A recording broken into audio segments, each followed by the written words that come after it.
like to talk a bit about the natural deluxe Escrima stick. This is a very interesting product because when people receive it, they either fall in love with it or they hate it immediately. So in order to decide which camp you might fall into, I think we should take a closer look at the product. So, it looks like this. Pretty standard, right, at first glance. 26 inches long, 1 inch in diameter. I brought the very standardized white wax Escrima stick along too, so that way you can see, when you order one, you basically get the same core out of both. So it's not like you're going to end up with an Escrima stick that's 3 foot long and another one that's, 20 inches long. It's just not going to happen. These lengths and widths are very typical. But when it comes to the natural deluxe, that's where the standardization tends to stop. The process for creating these is very interesting. It seems as if they take it off of the bamboo plant, give some cursory hardening and sanding to it, and ship it out. And what this does is it keeps the natural essence of the weapon alive. Now, there's some pros and cons to this method. Let's start with the pros. It is very natural feeling in your hand because it comes without a lot of processing. What they do is they take the bamboo, which is what it is made out of, and they fire harden it. Now this gives it a nice smooth finish and is very slick to the touch, not falling off the hand, but still nice finish. And then what they do is they sand the nodes down, so that way it has some consistency throughout. Now the interesting thing about this is that the sanded node area tends to be rougher because the fire hardening finish is lessened.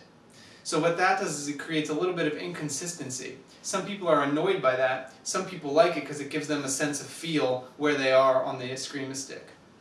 Another very interesting difference is that the lengths are not ruler straight.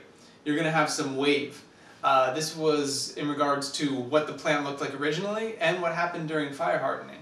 So if I take two naturals and I put them up against each other, you'll probably notice that they are not particularly in line.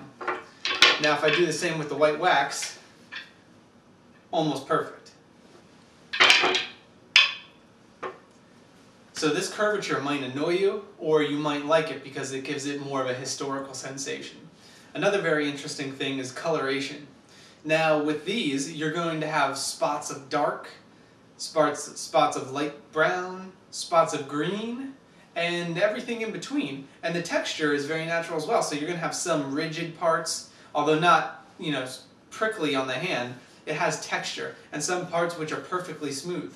So if that inconsistency bothers you, again, this probably isn't the thing for you. So you'll notice as we went, we kind of threw in some cons in there, one or two other ones. As these get hit, they tend to splinter a little bit, as it is bamboo. And what you need to do is take steel wool, light grit sandpaper, and just treat it a little bit as you go, because it will splinter on you. As opposed to something like the white wax, which tends to splinter a lot less because the wood fiber is much more dense. Now, when it comes to durability, the bamboo has more flex to it than a lot of other woods. So that means when it takes impact, it can bend and return.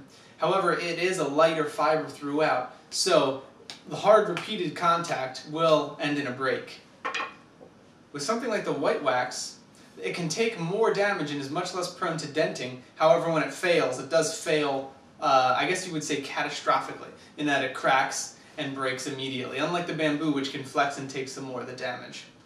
So if you know exactly what you're getting with this, it may be for you and it might not be for you.